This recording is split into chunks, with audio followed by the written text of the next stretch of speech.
Welcome to the Get Funded Crash Course, and I guess you would call this the redo. We tried to do a webinar a couple of weeks ago, and it didn't go too well, so I'm recording this as a course, online course, as what the webinar should have been. And if you're not familiar with this course, it's basically a crash course on how I secured over $500,000 in funding for college and graduate school. Mostly the money that I characterize as $500,000 by is just mostly graduate school. I haven't really calculated college in there too much, but we can get into that.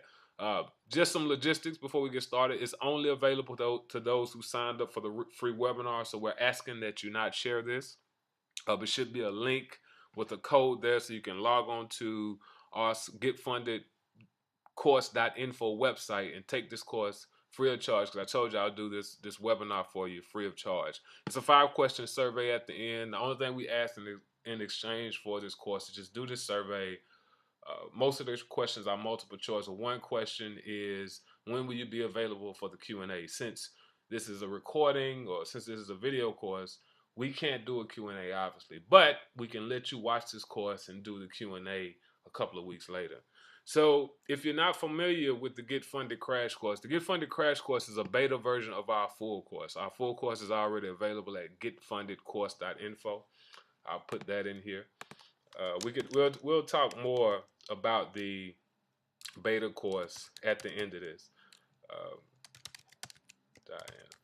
Yeah, so we'll talk more about the beta course at the end of the session. But basically, the crash course is a 45-minute condensed version of the full course. The full course is 3 weeks, and we're trying to condense it into 45 minutes.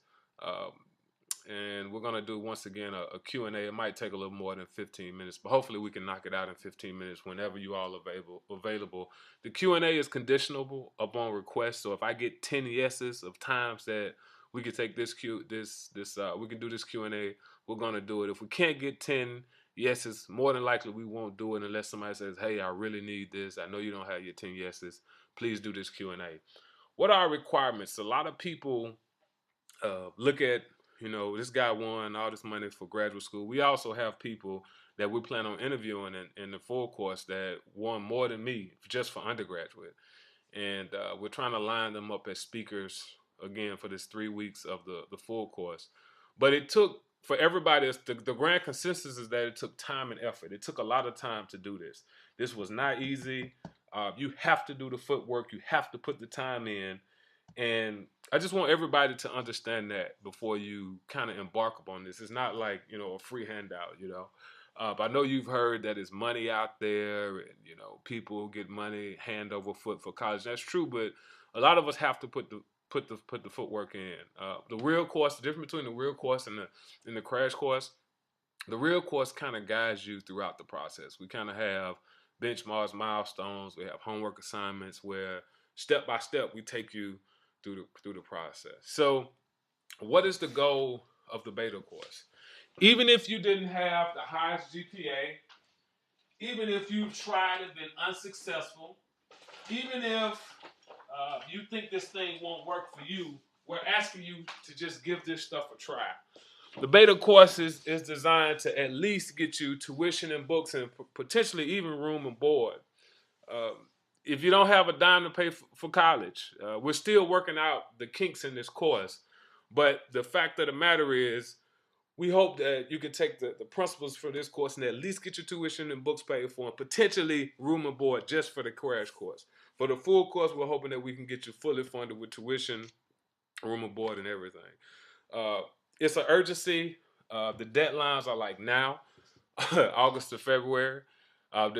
So some of them already passed. Many of are approaching, are fastly approaching. So December, there are a lot of deadlines, and I kind of did this. You've seen in my videos. If you're not familiar with it, my wife's going back to school, close friends, even people that work for us in our youth technology program. A lot of people want to go back to school, so I wanted to have one central kind of course that people can use to chart their course to get funding for college or graduate school. And so that's one of the main reasons why I created the Get Funded beta course. So once again, you must take action. Ideally, you want 3 to 9 months to do this. So if you're one of those people that's taking the course right now and you're listening to me and you're doing this for next year, that's a beautiful thing. Meaning that if you're doing this and you have 3 to 9 months, that's great. But right now, uh, you know, December is coming up really fast, so you might not have 3 to 9 months. So I'm just saying that to say, if you missed the boat on some scholarships and fellowships this year, try again next year. Use the same course and try again next year. Don't let it stop you that you weren't successful this year. You'll hear when I tell my story about how many times I was rejected for scholarships and fellowships, and that what kind of makes me an ideal candidate to talk to this stuff because I wasn't always successful. Some of you will actually take this course and secure funding within 2 weeks. There's things that you can do within the section called unconventional ways of securing funding. You can take those things and apply them, and you probably can get some funding as soon as possible. So but once again, you have to do the footwork. Who is this course best for? So it's best for individuals taking a full load. Confirm with your institution what a full load is. So for undergrad, it's usually 12 to 14 hours or more. I think I took 16 to 18 hours the whole time. I think my last semester I took 24 hours. For graduate school, I think it's 4 to 6 hours. The system has really not been vetted on part-time students, but it may work. Give it a shot. Give it a shot. Give us some feedback. I actually would like to know how that works. This is for individuals that have a 2.7 GPA or higher. You got to give us something to work with. But a lot of these scholarships are merit-based. And it makes sense. They want to see that, is the person that we fund, are they really going to do the work? Do they have a history of doing the work? On the other hand, I think I went into my senior year with a 2.7 GPA, and I worked very hard in high school. I didn't goof off. The stuff just wasn't easy for me. It works if you have good recommendations. So one thing that you can do right now, as soon as you get out here, start asking people for recommendation letters. I'm getting a little ahead of myself, but that's one thing that you can do. Most importantly, even if you don't have a 2.7 GPA, even if you're part-time, even if you're going back to school, it's going to take a lot of work. But if you're willing to put the time and effort in, I think you can be successful. And so what is this time commitment? I say 2 hours a day, 3 days per week, 4 to 8 weeks per phase. I'm going to get into the phase, but it's basically bookmark, organize, narrow down, secure funding. 5 or 6 phases. And once again, you want to do this consistently, daily. It's going to take time and consistency, but once again, I think you can be successful. It's not designed for people who want to go part-time, but once again, try it and give some feedback. Give us some feedback. When I say part-time, meaning that you're not a full-time student. But there are opportunities out there available for you. I'm going to talk to those opportunities in the unconventional ways of securing funding.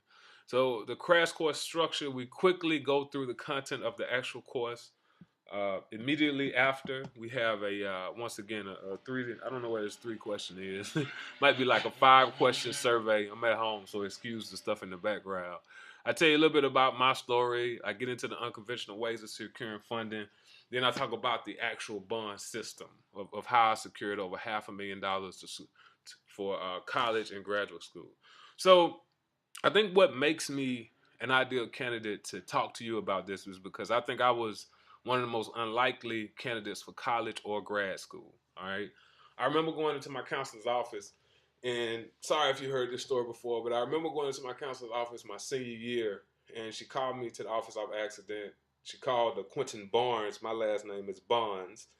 And I asked her, why'd you call him to the office? But she was like, well, why'd you come here?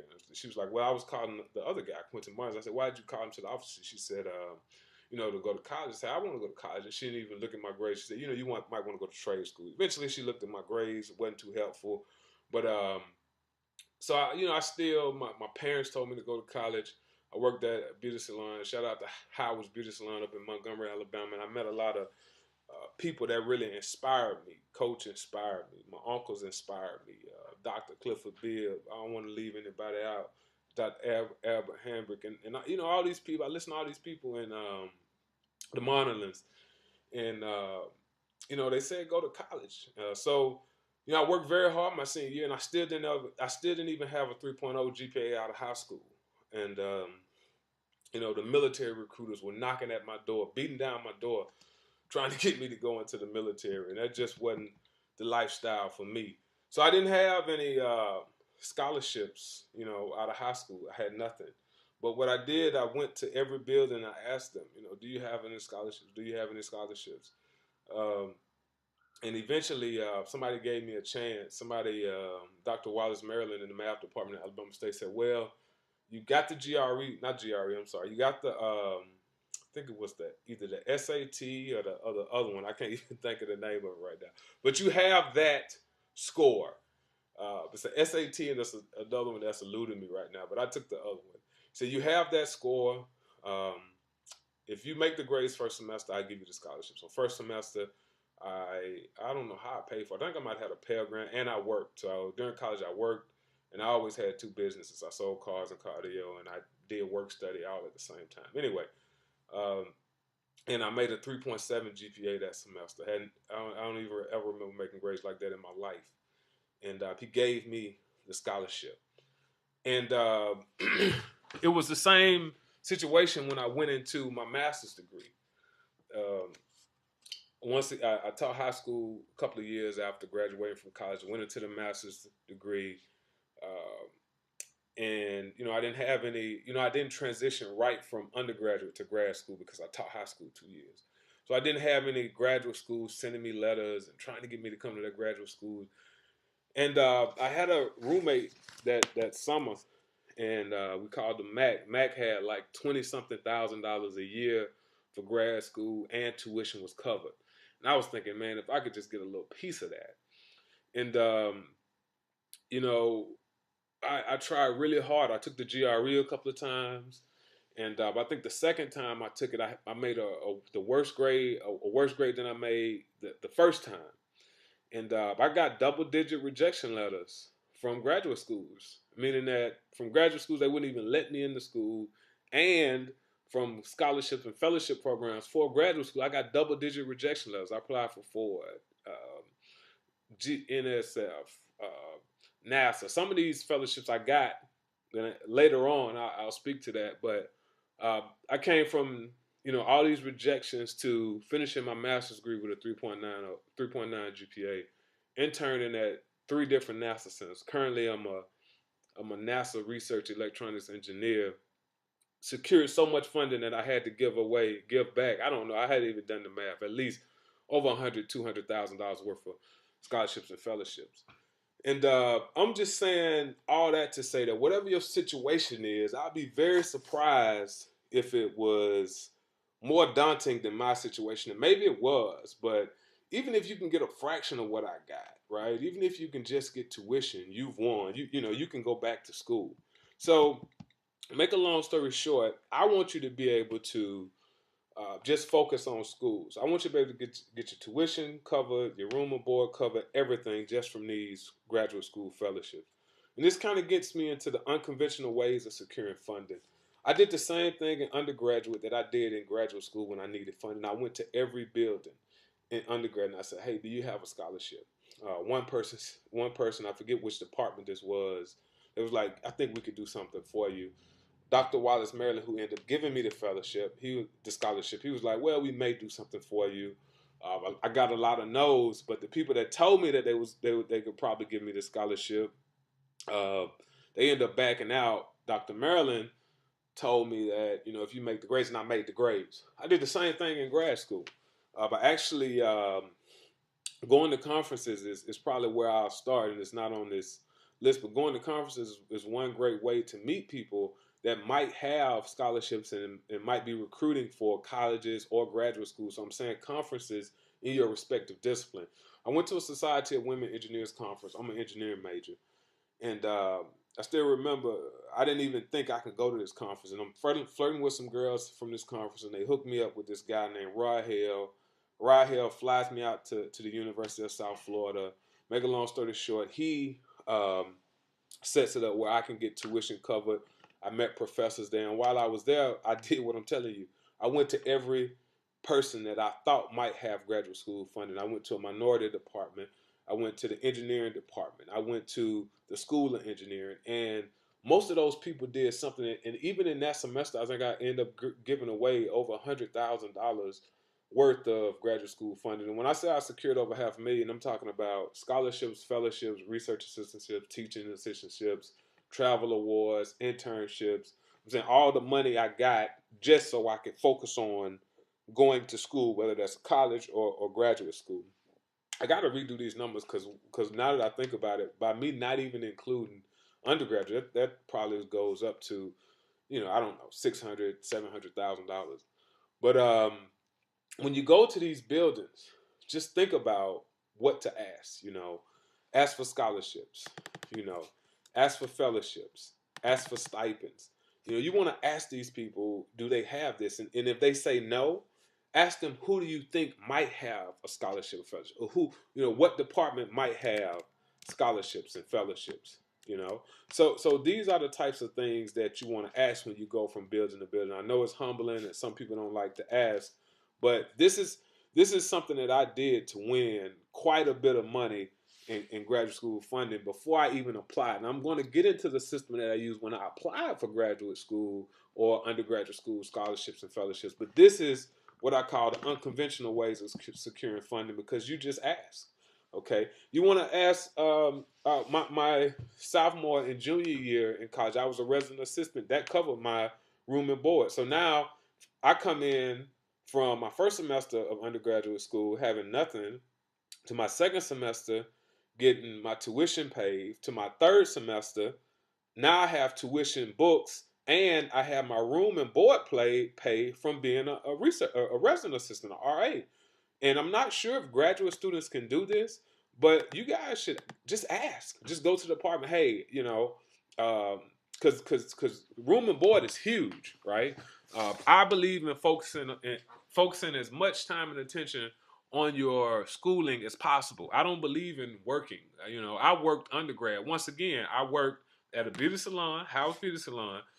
I either was a RA at the same time or did work study at the same time. My first semester, I did work study, and I had two businesses. I sold cars and car audio the whole time I was in school. In my senior year, I didn't work on campus any, but I sold security systems, and I worked at the beauty salon, and I had my two businesses selling cars and car audio.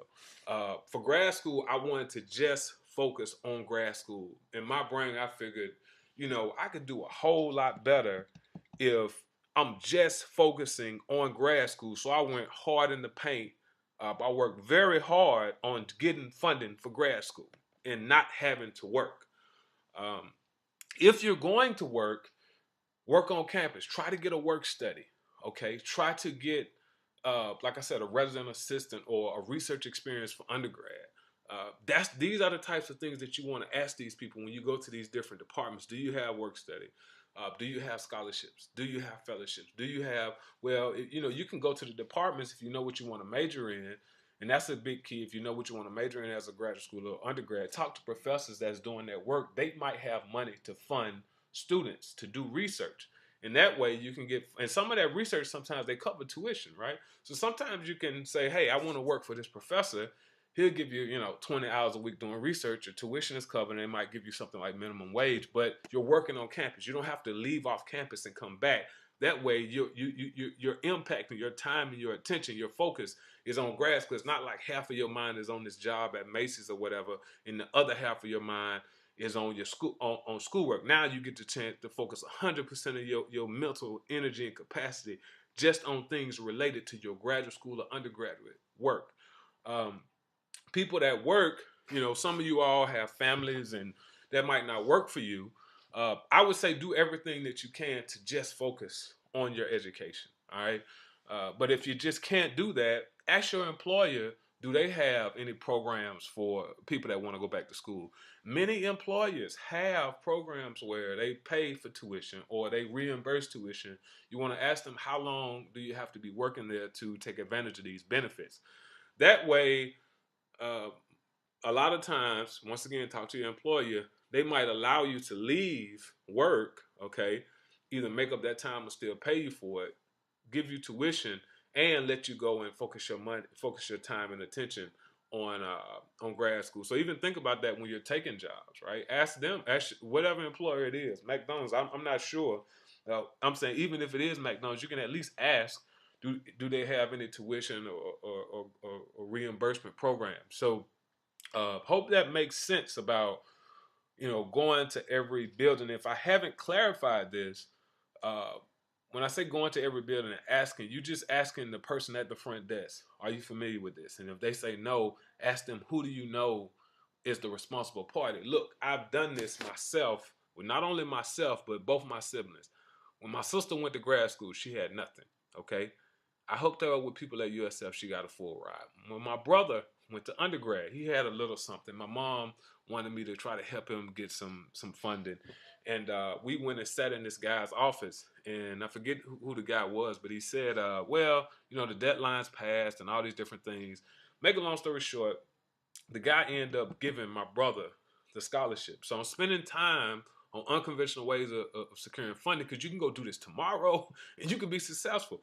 My brother ended up getting his tuition and books paid for it. He's still in college, and people told him no. So I'm saying that to say, and we go through this more detail in the full course. And I wish I could spend more time on it, but again, this is just 45 minutes. But if they say no, ask them, can an exception be made? All right. The only thing they can say is yes or no. All right. Uh, let them know that you're really serious about going to college, graduate school, or whatever you're trying to accomplish. And I would even say, I think this program even works best for people that's already enrolled in the school or have been accepted to that particular school. I went into my graduate school story. I went into my undergraduate school story. Another tactic, unconventional way of securing funding. I got this from Debt Free College Degree. You can look that up. It's church in the area, this DC area. They do this program every year about the Debt Free College Degree. Start off at community college and get your GPA up, then apply for scholarships and fellowships or whatever at the local university. Okay, that's one way to do it if you're an undergrad student. And I did this once again. My first semester of master's degree, I did this. Even though I didn't go to a community college, I made straight A's my first semester of my master's degree. Once again, remember, I made a 3.7 my first semester of my college degree, which enabled me to be a RA because you had to have a GPA requirement. When I made that 4.0 the first semester of my master's degree, I applied for every freaking thing that I could.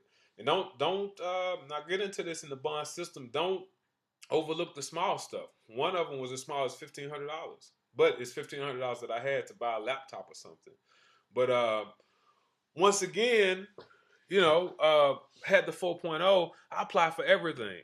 End up applying for a fellowship that covered tuition and gave a stipend of like $6,000 a year for the PhD. Now, I hadn't even really intended on doing the PhD. Now I got a decision to make. So just from me applying for everything that I could possibly apply for by making this, getting this high GPA, and that was my tactic. I did that on purpose. I knew what I was doing because some scholarships and fellowships weed out just based on GPA. So grades are important. So I did that on purpose. I worked very hard. I started time management. I got a teaching on time management, and it kind of stems from this particular activity that I did to get this 4.0 GPA my first semester in grad school, because I worked very hard. I was switching majors from math to engineering. I only had taken a year of engineering courses. Everybody else had taken engineering, their whole undergraduate degree. And, that wasn't my background. So I had to work twice as hard, but it ended up making a 4.0 GPA. So that's another unconventional way of securing funding. All right. So let's get into the bond system. All right. The bond system is bookmarking, organize, narrow down, decimate, or delete, whichever way you want to look at it. And S is secure funding. For most phases, the first three phases, I think you should take probably about a month to do it. Obviously, you don't have a month, so you want to double this as much as you can. It's kind of hard to put in 4 hours a day for 3 days a week. But maybe you can put in 2 hours a day for 5 days a week or something like that. But put as much time in as you can. My estimates are a little bit extreme, but they're easy to keep up with. 2, 3, 4, 2 hours a day, 3 days a week, 3 days a week, 4 weeks per phase, and each one of these is a phase. And obviously, we're not going to have these Q&As. That's for the full course. But once again, if you email me or fill out the survey as to when you would be available for the Q&A, we could have another follow-up Q&A, okay, based on this crash course. But I'm trying to reiterate that this takes time. But in my opinion, the time commitment here is much less than the time commitment that you would have to work if you had a real job and you was just trying to pay for it out of pocket, all right? So I would say put the time commitment in because you're going to have to pay for it at some point, whether you pay for it up front or whether you pay for it at the back on the back end, all right? So let's get into bookmarking. Bookmarking. I talked about the timeline. What you can do right now, you know, start asking for recommendation letters. Even draft your own recommendation letter and give it to people. All right. Undergraduates, do your FAFSA now. Apply to your schools now. Graduate students, if you have not taken the GRE, don't wait. Take it as soon as possible. A good study tool for the GRE is cracking the GRE. All right. I keep hammering down the time commitment, but in bookmarking, what you do is you just do a wild Google search for scholarships and fellowships, okay? So if you're in college, you want to search for scholarships. You want to ask, once again, when you go there, you want to ask for work study. You want to search for co-ops because people get paid for co-ops. So you can go and work a certain amount of hours at a particular company and they would pay you a certain amount of hours. And I don't know if they still cover tuition. Some do, some don't. I did internships, and if you play your cards right, sometimes if you're very frugal, you can save money for your internships and pay for school. I know some students take these internships and they take classes while they're on the internship. I don't recommend that, but people do it, and you can pay for school. So continuing education students, I'm noticing a trend that even though you're going back to school and you didn't come right from high school, a lot of people are hiring. I'm seeing this at my job, hiring students that are going back to school because you all have experience and they feel like you can get the work done. So they're hiring these continuing education students for co-ops and internships, people that have had a break and came back because they have the experience. So don't be intimidated by the fact that you're going back to school, from some break or something, okay?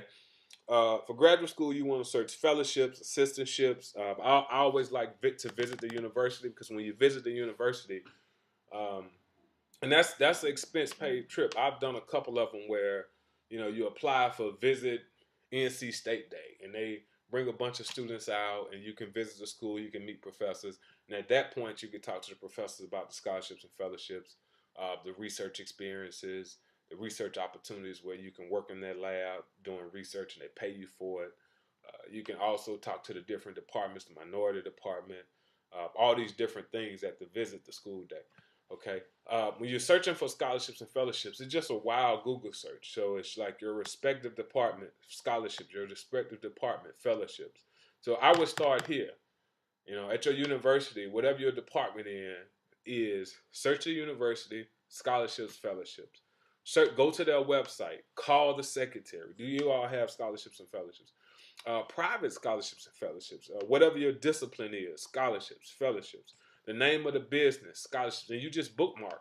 Every time you find one, you bookmark it. In the course, I think I'm going to probably set a goal for everybody to find 50 to 100 opportunities. I know that's going to be difficult depending on the discipline that you're in, but we'll see what happens. Businesses also have scholarships. So you can do Microsoft scholarships and fellowships. You can do Dell scholarships and fellowships. You can do, I don't know if they have them, but I'm just giving you examples of what to search for. And I'm going to give you an example of bookmarking. Hopefully, let's see here. You can see my screen, but bookmarking, I'm going to use Safari. I think in the real course, we go through a little bit more in-depth tutorial, but we don't really have a lot of time to do that today. So let's just say I do scholarships, or let's say scholarships for, I don't know, women. Great, that just came up. Fast web. I don't really care for fast web, But let's see what comes up here. List of scholarships, fellowships, and grants. I haven't been to this, so I'm ad-libbing this. Get prepared, mailing the application, scholarships for women. Just this scholarship. See, this takes time. You know, and it's hard to weed through what's legit and what's not legit. Applications available today. Apply now. Small ventures. See, what is this? So anyway, this is an example of the type of work you have to put in to find a scholarship and fellowship. This thing is just totally just about irrelevant. I wanted to kind of find an example of a scholarship and fellowship, but we don't have enough time, so I'm just going to show you how to bookmark. So for Safari, and you can kind of do tutorials on how to do this, but you add the bookmark folder first. So add bookmark, and let's see here. See this? I told you to add the bookmark folder. Add bookmark folder, okay. You call it something, fellowship opportunities. And once you just, let's say this was a real opportunity, you just bookmark, add bookmark, and find your fellowship opportunities, and you add it here, okay? And you want to add as many of these as possible. Once again, for how long? 2 hours a day, 3 days a week for 4 weeks.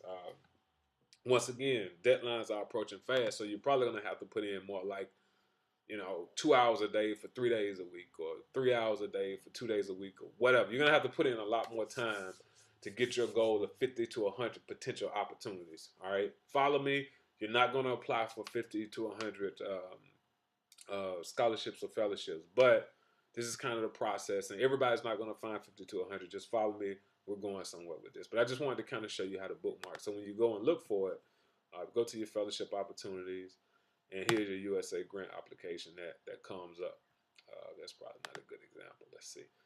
Bookmarks, fellowship opportunities, USA grant application. So you're going to have a bunch of these lined up. And what I just gave you an example of what to search. If you're a minority, search minority scholarships and fellowships. If search for your state. I was funded through a state scholarship and fellowship.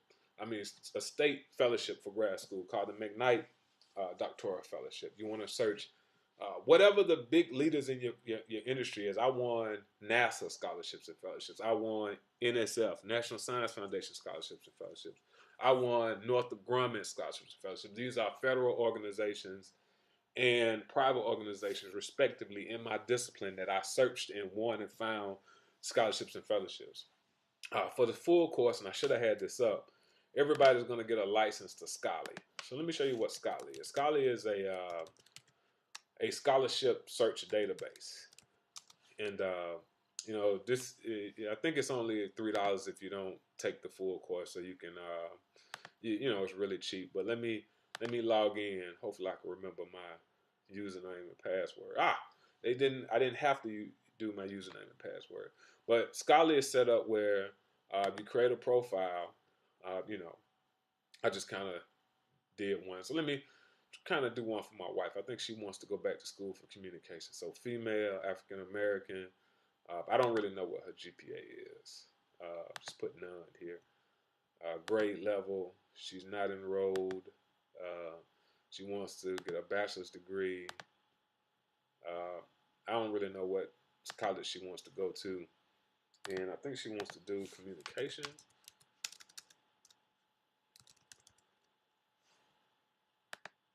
And I think she wants to do law. I think pre-law or something like that. And let's see, need-based and merit-based. She probably won't meet the need-based. I'm gonna take that out. I'm sure she's done all these things, community service, and basically you can. Let me see. How do you? Oh yeah, so you can just go and select all these different things. ADHD. I don't know. She's married. Accident survivor. They say everybody has ADHD these days. I don't know. You can just kind of select these, and I'm bringing this up because, you know, look at this: dental school student, dependent of a veteran. These are the types of things that you search, that you wildly creatively search. Okay, child of a single parent, scholarship, fellowship, child of a single parent, child of a veteran. You want to search all this stuff, you know.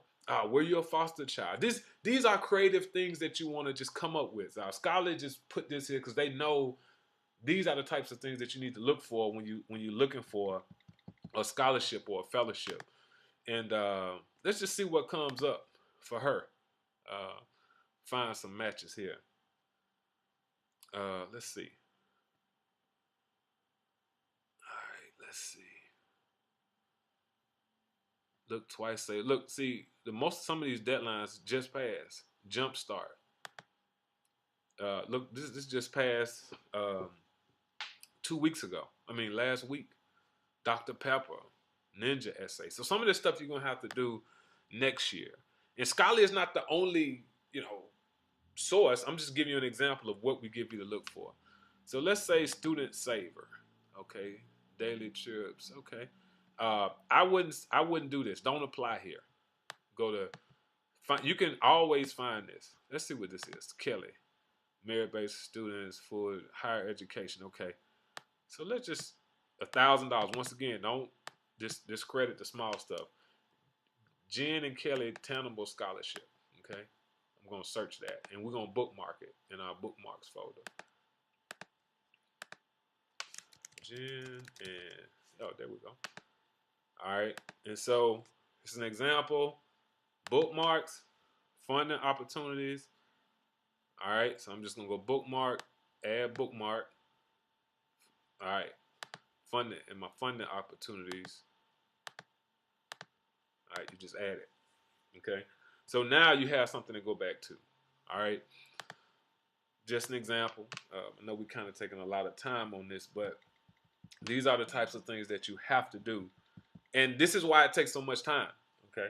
So let's get into the next phase. Once again, Scholarly, we give it to you 100% free for the full course. If you don't buy the full course, you can still buy it yourself. All right. But I'm not saying don't just use Scholarly. I'm saying do creative searches for these types of things, from private to businesses to whatever your background is. You spend time on it, doing it. So organizing. I'm gonna try to rush through this because we're kind of running out of time here.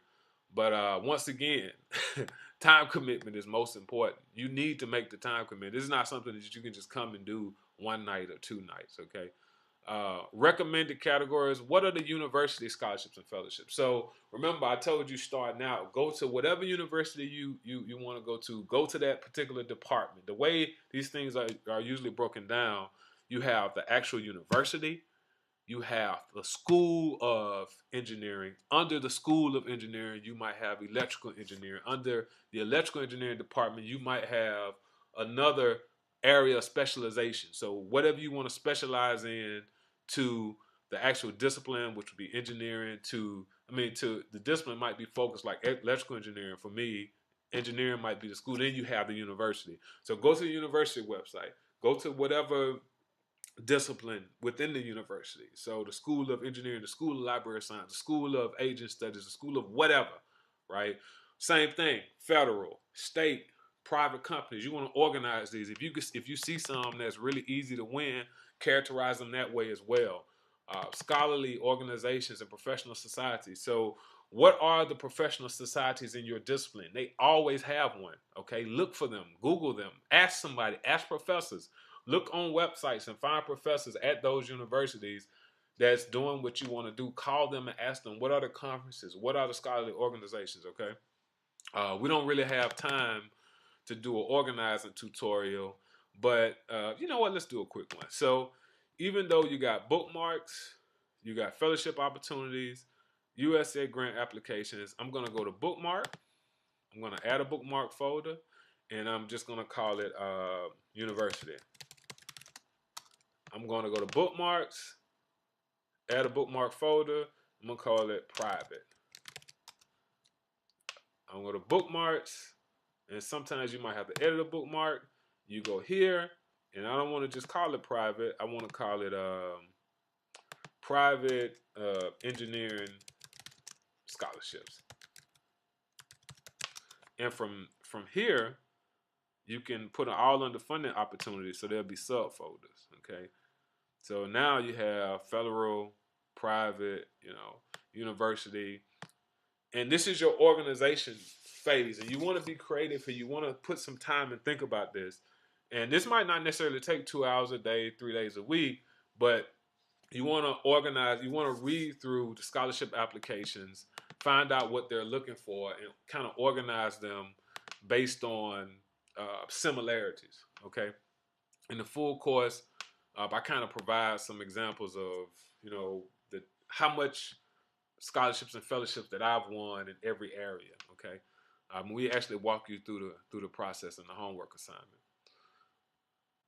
All right, so let's get into the next phase, which is narrowing down. Okay, once again, we're running out of time, so we don't have a lot of time to spend on this. But when you're narrowing down your scholarships and fellowships, you're narrowing down basically on what do you think, what do you think you can, which ones do you think you could win? Okay, so if you have a high GPA, think about that. If you really passionate about what you do and you can write a real strong personal statement or research statement, think about that when you're narrowing your scholarships and fellowships down. If you have a really inspiring story and you feel like people will support you just based on your story and where you came from, think about that when you're narrowing down your scholarships and fellowships. Okay. One of the primary criteria is the deadline. If you don't have time, obviously, to put in a solid application, you know, don't apply for it. Start with the ones that's easy. And I think in securing funding, I get into, what is the process of filling out the applications and getting people to review it and all that. So I'll show you what is a solid application during the last phase. Ease of application. Is it an application only? Some of them only require your GPA. And that's why I was telling you, rock the 4.0 as high as you possibly can rock your first semester and apply for everything you possibly can. You really want to start this process in July for fellowships and stuff that's due in August. Right now, we're doing this crash course because it's October 2016 and we're trying to get it out. So you can start winning stuff that's due in December. Do you have any editable content on hand? Basically, do you have any scholarships or fellowships that you apply for? Do you have a personal statement, a research statement? Maybe both. You want to narrow them down based on that. And when you narrow them down, you basically go in and you start, and I'll show you in the delete section, you start kind of creating other folders of ones that you're actually going to apply for. So you'll go into your bookmarks folder and you'll go to, once again, you'll edit your bookmarks and you'll go down here to like funding opportunities, right? And you'll start, you'll go through these guys and you'll probably open them up and say, all right, am I really going to get Kelly? And then you'll say, okay, I'm going to add another folder, whatever you want to call it, final finalists, call it federal finalists. Make them real easy to get to. I probably will put finalists first so you can find it.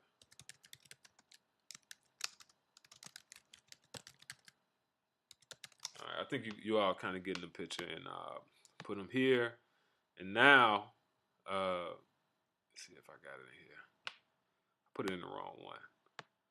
And you can just drag Kelly up into the finalists. All right, now Kelly is in a finalist or whatever, whatever scholarship or fellowship you feel like is a finalist, and you might have to go and recategorize or reorganize your finalists. So bookmarks, finalists, scholarships, you want to probably do federal finalists. We're running out of time, but you can kind of get an idea of where I'm getting at, is that you still want to be organized so that when you go back and look for, let's see, go back to edit bookmarks.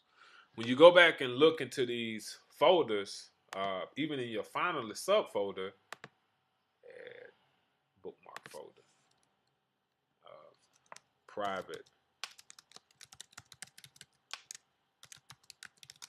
Even when you look into this folder, I don't know if Kelly is a private. It just says a private. Jen and Kelly says private. I misspell private, so I'm trying to squeeze as much as I can in here. But anyway, I think you're kind of getting at what I'm referring to. And don't delete the other ones yet because we're going to get into that. So, wish I had more time. In the full course, we take a lot more time into to narrowing down. So I hope this makes sense. Um, Now the next phase is delete, and this might not take 2 hours a day, 3 days a week, but you want to spend ample time on it. The next section is delete or decimate. You want to put some thought into this because some of this stuff you might want to use next year. Some of the things that you're going to find are not really within your discipline. Some of you have slim to no chance of winning. Some of them, uh, in the real course, we kind of have a winnability chart where you put in, it kind of cracks out a score of the opportunities. You put in certain criteria like ease of application, forget exactly what it is, and it cracks out a score, and it kind of gives you some type of benchmark about what to apply for.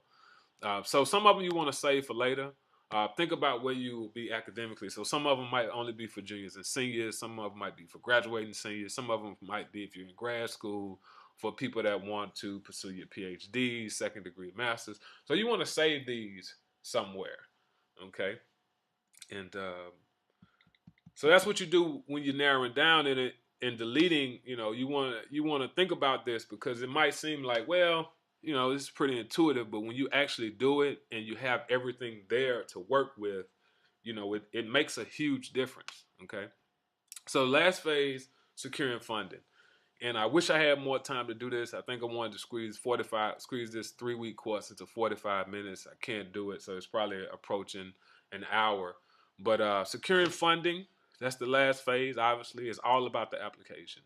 In the full course, once again, we go into a lot more detail. This is going to require double time. So whatever time you spend in bookmarking, you want to double that. So you want to put as much time as possible into this application. Once again, you got to start early. I think I've already told you some of the deadlines are really August. I think I've seen some as late as February, but I walked in people's office the August before during the unconventional ways of securing funding. I've walked in people's office the August before school starts, meaning that the same month school starts and still got funded. Okay, um, you want to ask people to review your application. This is huge. All right, don't just do your application in a bubble. You want to let a professional do it. So a professor, a technical expert, a discipline expert, you want them to review your application. This is one of the main reasons why you have to start early. People who have won their scholarship and fellowship, that's huge. In the full course, we talk about how to reach out to people that's won. Uh, we do a little tutorial about how to find people that's won the scholarship and fellowship. It's really easy. Just Google winners of Bill Gates Millennial Scholarship or winners of whatever the name this one was, Jen and Kelly Scholarship. You can call the company. Can you guys connect me to people that have won the scholarship or fellowship? Can you provide me examples of winning scholarships and fellowship applications? Ask them to email it to you. If not, try to find a list of the winners on some website and Control F. That's fine, and try to search their names and try to find their emails and reach out to them directly. We kind of do a little tutorial on that in the full course. So we're going to do a tutorial on that in the full course. Once again, ask for recommendation letters early. Have a draft of a recommendation letter such that you can give it to people and they can just edit the draft. It's an easy, quick turnaround. If they don't want to use your template, great. That's perfect. Let them write their own, but you want to at least give them a resume, give them the opportunity that you're applying for, and ideally give them a draft so that they could just edit it and spit it out, spit it back to you. Don't give everybody the same draft. That's pretty intuitive. So you want to start this early as soon as you start the process. Um, Find previous winning applications and dissect them. Okay, edit them, print them out. What are the sections? What's in the introduction? What verbiage did they use? What's hot in that industry right now? Okay, can you speak to that? That's what you want to do in your research statement or your essay. What content did they spend the most time on? What part of their essays are the most technical? Okay, how did they appeal technically and non-technically in their essay or their personal statement or their research statement? If you're not familiar with a research statement, graduate students, this is critical for you. You can't. I'm not gonna say you can't. It's very difficult to get into grad school without a very solid, hard research statement. Reach out to professors, ask them to help you. That's in your discipline, but uh, it should focus technically on some area of specialization that you want to go into. That's what graduate school is all about. Um, so that's what I mean by dissecting the application is huge. So you want to write your uh, personal statement or research statement or your essay based on a winning application that you've went through and you've redlined it, you've dissected it, and you kind of do your outline based on that. So based on the winning applications, take a few of them, do an outline of yours just in Microsoft Word and write to your outline based on what the winning applications did. You know, you're going to notice some of them focused on a lot technically. Some of them focused on new technologies or new trends in the field, whatever that thing may be. All right. Start with the easy ones first. So this is huge. Start with the easy ones first. Some of them are just going to require a GPA. Once again, rock your 4.0 your first semester. There's no excuse for you not doing that. That is like easy money, okay? And that's easy money that's residual every year. That's just like that's like free money every year that you rock the 4.0 the first semester, apply for everything you can possibly apply for because you're starting over with a clean slate. Find ones that's not competitive. You can call companies, any company in your field. All right, find out who are the industry leaders in your field. You need to do this anyway if you're going to get a job in that field. Find out who are the industry leaders and just ask them, do you have scholarships? Do you have fellowships? Okay, do you have co-ops? Do you have internships? Okay. Uh, Sometimes the ones that's not very competitive, they're not well known. They don't give much money, but some money helps. Okay, and once again, in the full course, we kind of have a scoring chart of how to do this. So this is the crash course. We've run through very quickly, you know, a 3 week, really a 4 week course, and we've run through it in 45 minutes to an hour. I really wasn't keeping track of time that well, but so in conclusion, we're going to get into the e-course. Okay, so for everybody who took the webinar, all right, as you know, we're the first 10 students. We're going to give you the course for $49.99, the full course, not just the crash course. At some point, the price will probably go back up. I think we marked it down from $297. Pre-lunch is over. Pre-lunch was before October 22nd, but you know what? I think I'm going to extend that a week because the webinar didn't go so well. The first 10 students to purchase the course, we're going to give 2 away free. We're going to just select 2 random students who apply for the real course. We're just going to give it away free. Uh, some of the benefits of the real course, once again, the steps outlined in unconventional ways of securing funding. We give you homework, and based on the homework, you should hopefully there's some money out there that you can take advantage of. Right.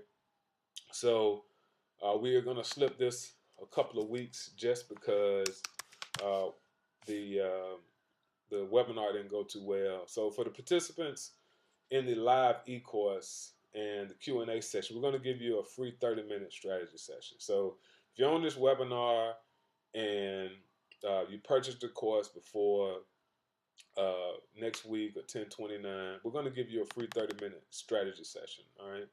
We're going to give you a huge discount on the beta course. If you're one of the first 10, you get it for $49.99. The price will probably go up to $149 to $249 after pre-launch. And some of the other benefits of the full course, we have some teachings on time management that we're going to give you full access to, because obviously this takes a lot of time. You want to manage your time. We throw in a little quick teaching in there on study habits, things that I feel like you can do to raise your letter grade. Whatever grade you have, unless it's an A, raise it by 1 letter. I remember my freshman year in college, I had an F average in algebra, and at the midterm, I told my professor I wanted to make an A. He laughed at me, but he told me some things that I could do, and eventually I made an A in that course. So it's little things you can do to kind of boost your GPA. We're going to give you free access to the transition ebook for the graduate students, a graduate school success program by Dr. Justin Boone. Um, and you get free access to the course notes, which we typically probably would just sell. So we're going to edit our course schedule. The e-course is probably going to start on November 29th or a couple of weeks after that, depending on how many registrants we have, because we want everybody to come in to the full course, and we want to be able to um, do a session and a Q&A, do another session and a Q&A, give you guys homework assignments, and then the next week. So we're going to just take these times and dates off. We're just going to say week 1 TBD. And then we'll have week 2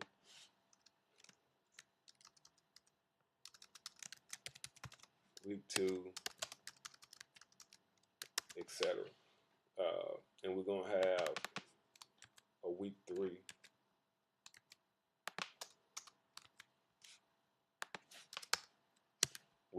So this is our contingency. So if we didn't finish everything in week 1 and week 2, we're going to have a week for contingency that we'll also have a Q&A. You're going to get access to our Facebook group if I didn't mention it. So everybody that takes the e-course, you're going to have access to our Facebook group. And once again, I know I threw a lot at you really quickly. 2 of the first 10 registrants of the people that's on this webinar or that's listening, that registered for the webinar, we'll give it to you totally for free after you register. First 10, $49.99. Pre-lunch, we're extending it to October 29th. It's $99. If you don't make the first 10, it's going to be $99 for the pre-lunch. And after pre-lunch, the course will probably go up to, I don't know, $149 to $249 or something like that. If you cannot afford the full e-course, this is huge. Email us, support@getfundedcourse.info.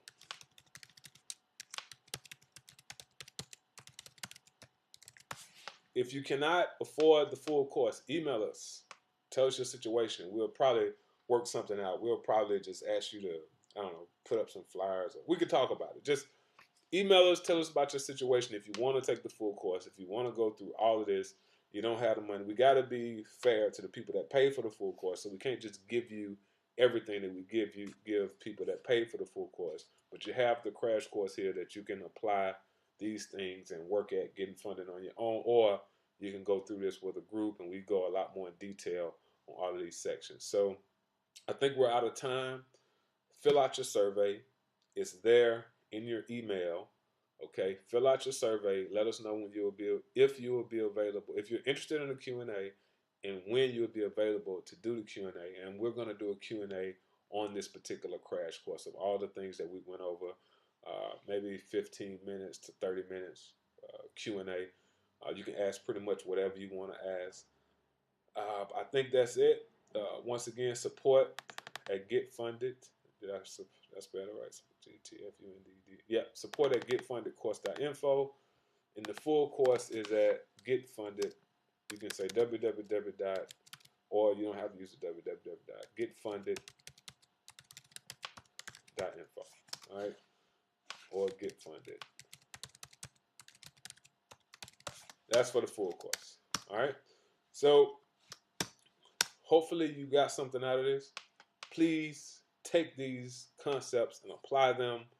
Once again, the things in unconventional ways of securing funding, you can go do this tomorrow. All right. That's pretty much it. I'm sure we are well over 45 minutes. We're probably right at somewhere around an hour and 15 minutes. If you need us, we're just an email away.